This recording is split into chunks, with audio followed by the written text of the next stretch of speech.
من أكتر الحاجات اللي ممكن تخلّينا كنساء مش قادرين نبدع أو نطلّع أفضل ما عندنا، مش إننا ما عندناش أفكار أو طموح، لكن أوقات بيكون بسبب التشتُّت الخارجي المفروض علينا. المشكلة مش إن البنت مش مركّزة، المشكلة إن عقلها مش فاضي يركّز. لمّا تعيش في بيئة مليانة ضغوط وعدم استقرار، المُخ بيبدأ يوجّه معظم طاقته للتعامل مع الواقع اللي حواليه، مش لبناء المستقبل. فتلاقيها عايزة تنجح فعلًا، لكن كل يوم بتستهلك جزء كبير من طاقتها في تحمُّل الضغوط والتأقلم مع الظروف. ساعتها التشتُّت بيكون نتيجة للضغط المستمر، مش نقص في الإرادة أو الطموح. إزيكم؟ أنا نيهان وده بودكاست لمنادى. عملت البودكاست ده عشان أساعد البنات تطوّر من ذاتها ومن نفسها بعيدًا عن التنمية البشرية المزيفة، ويكون عندهم وعي. ودي سلسلة التشتت من ليمونادا، وهي هتكون عبارة عن حلقات منقسمة لأنواع التشتت،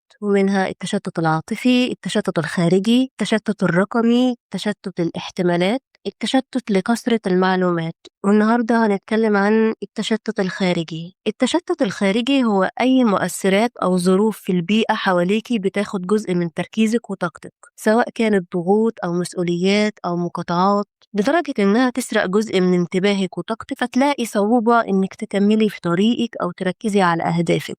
وأول مشتت خارجي هو عدم الخصوصية. الكاتبة فيرجينيا وولف في كتابها غرفة تخص المرء وحده اتكلمت عن فكرة مهمة جدا، وهي إن المرأة عشان تقدر تفكر وتبدع وتنتج حاجة خاصة بيها محتاجة يكون عندها مساحة خاصة. هي كانت بتوضح إن كتير جدا من النساء عبر التاريخ ما كانش عندهم الفرصة دي، لأن حياتهم كانت مليانة تدخلات من المحيطين بيهم وتقيد وعدم خصوصية، فكان صعب يلاقوا وقت أو مكان يركزوا فيه على أفكارهم وإبداعهم.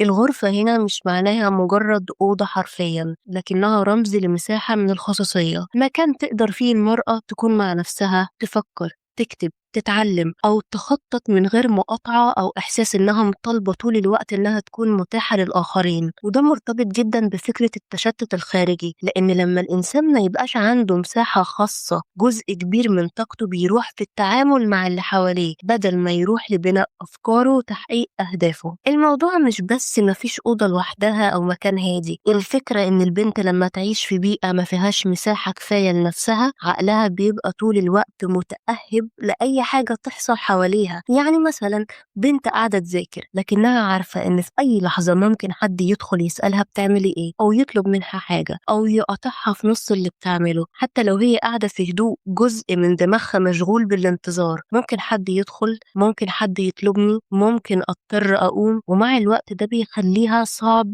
تدخل في تركيز عميق.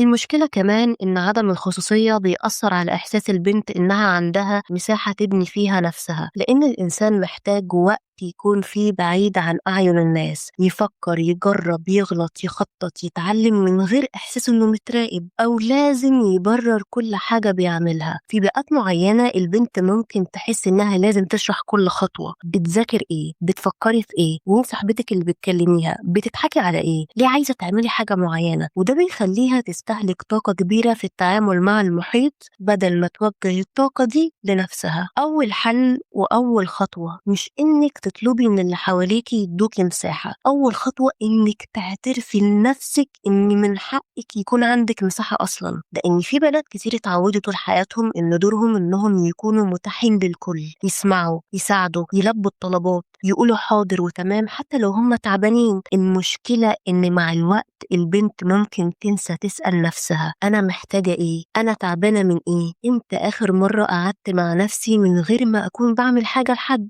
وفي أوقات كتير بيبقى طلب الخصوصية بالنسبة لها شيء محرج أو أناني، تحس إنها لو قالت محتاجة وقت لنفسي يبقى معناها إنها مش بتحب أهلها، لكن ده شيء غلط تماما. لازم تقولي لنفسك أنا زي ما عندي مسؤوليات ناحية غيري، عندي مسؤولية ناحية نفسي، واحتياجي للوقت ومساحتي مش رفاهية، ده شيء يساعدني أكون أفضل. تاني حل هو إنك لازم تعترفي بحاجة يمكن تكون مش مريحة في الأول، بس صدقيني من أكتر القرارات اللي هتساعدك في حياتك هي إنك مش هتعرفي تغيري البيئة اللي حواليكي بسهولة. مش هتصحي بكرة تلاقي البيت هادي أو المسؤوليات اختفت، وفي الحقيقة لو فضلتي مستنية اليوم اللي الظروف تبقى فيه مثالية ممكن تلاقي سنين عدت وانتي لسه مستنية. وده مش معناه انك انتي تستسلمي ابدا، اوعي تستسلمي، لكن معناه انك تبطلي تربطي تطورك بتغيير الظروف، لان في حاجات كتير مش في ايدك لكن في حاجات تانية في ايدك.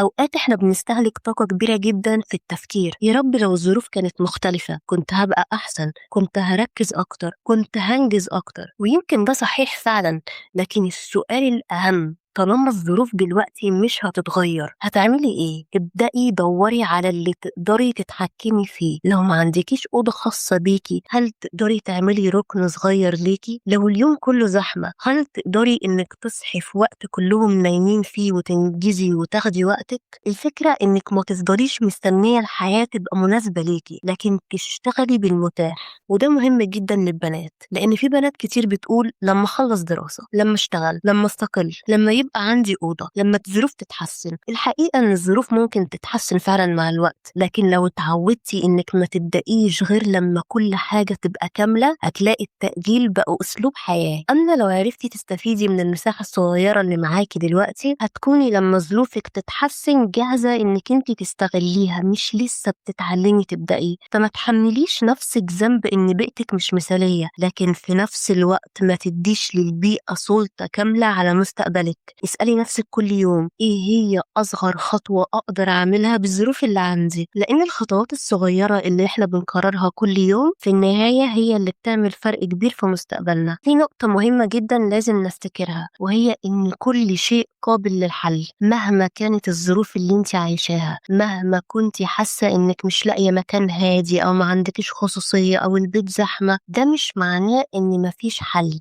فاكرة واحدة صاحبتي كانت دايما بتشتكي إن بيتهم زحمة جدا ومفيش أي مكان تقدر تذاكر فيه بهدوء. في الأول كانت مقتنعة إن الظروف هي السبب وإنها مستحيل تركز، لكن مع الوقت بدأت تسأل نفسها طب إيه اللي أقدر أغيره؟ اكتشفت إن الحل مش لازم يكون مثالي لكنه يكون مناسب لظروفها. بدأت تغير مواعيد يومها، ولما لقت إن أهلها بيكونوا نايمين في وقت معين قررت تستغل الوقت ده في المذاكرة. كانت تنام بدري أو بترتب يومها بطريقة تخليها تذاكر في الساعات الهادية بدل ما تفضل مستنية الظروف إنها تتغير. وده المقصود، مش كل مشكلة هنلاقي ليها حل سحري، لكن في أغلب الأوقات هنلاقي خطوة نقدر نعملها تخفف المشكلة. أول ما نؤمن إن كل شيء قابل للحل حتى لو الحل بسيط هنبدأ نشوف فرص ما كناش شايفينها قبل كده. تاني مشتت وهو مشاكل البيت. في بنات بيتحولوا مع الوقت لشخص شايل هم البيت كله، أي مشكلة تحصل تحس إنها لازم تتابعها وتفهم تفاصيلها وتقلق عليها وتفكر فيها، مع إن في الآخر هي مش صاحبة القرار أصلا ومش بإيديها إنها تحلها. وده بيخلي العقل طول الوقت مستنزف، لأنك قبل ما تبدأي يومك أنت بالفعل استهلكتي جزء كبير من طاقتك في التفكير والقلق وتحليل كل كلمة وكل موقف. يعني في بنات بتشغل بالها بمشاكل أمها مع خالتها، ويا ترى بنت خالتي قالت إيه وليه حصل كده. أنا مش بقولك إنك ما تعرفيش حاجة نهائي، أنا بقولك خلي مسافة بينك وبين المشاكل، يعني تعرفي إن دي مشكلة بينهم هما وإن ممكن تحبيهم وتدعميهم، لكن مش لازم تشيليها جواكي وتعيشيها كأنها مشكلتك انتي، لأنك لو دخلتي في كل التفاصيل هتلاقي دماغك بقت مليانة بحاجات مش في إيدك، وفي الآخر انتي اللي هتتعبي. وأحيانا البنت تحس بالذنب لو حاولت تركز في حياتها، تقول إزاي أذاكر وفي مشاكل في البيت، إزاي أضحك أو أخرج أو أشتغل وأنا شايفة اللي بيحصل، فتدخل نفسها في إحساس إنها لازم تفضل مشغولة بالمشكلة طول الوقت. وده بيرجع بسبب عدم نضج الأهالي، لأن في أهالي مش بيعرفوا يفصلوا بين مشاكلهم وبين حياة أولادهم، يعني بيحكوا تفاصيل كتير أو يخلوا البنت تحس إنها طرف في المشكلة، أو يحطوها في دور الشخص اللي يسمع ويواسي ويحاول يصلح. ومع الوقت البنت ممكن تتعود إنها تشيل هموم أكبر من سنها وتحس إن راحتها أو نجاحها نوع من الأنانية، لكن في الحقيقة إن انشغالك المستمر بالمشاكل مش هو اللي هيحلها. يمكن ده يخليكي تخسري تركيزك، صحتك، مستقبلك، وفي النهاية المشكلة لسه موجودة. المهم إن يبقى فيه حدود صحية. ممكن أسمع لكن مش أشيل المشكلة كلها جوايا، ممكن أساند لكن مش أتحول لشخص مسؤول عن حل مشاكل مش بتاعتي أصلا. تالت مشتت وهو الجدالات العبثية خصوصا مع أهلك. اسألي نفسك قبل أي جدال، النقاش ده هيغير حاجة فعلا ولا أنا بدخل أثبت وجهة نظري وخلاص؟ لأن في ناس مش داخلة تناقشك عشان تفهم، هي داخلة عشان تنتصر أو تفرض رأيها، وهنا مهما اتكلمتي غالبا هتخرجي مستنزفة. كل معركة بتدخليها بتاخد معاها جزء من تركيزك، فبدل ما طاقتك تروح لهدفك والمستقبلك والأهدافك راحت لمعركة غالبا ما غيرتش أي حاجة. صدقيني مش لازم تردي على كل كلمة، على كل سؤال. اعرفي إمتى الكلام يستحق وإمتى سلامك النفسي وتركيزك أهم من إنك تكسبي جدال. مش كل معركة لازم تدخليها، لأن كل معركة بيكون ليها تمن، والتمن في أوقات كتير بيكون تركيزك وطاقتك.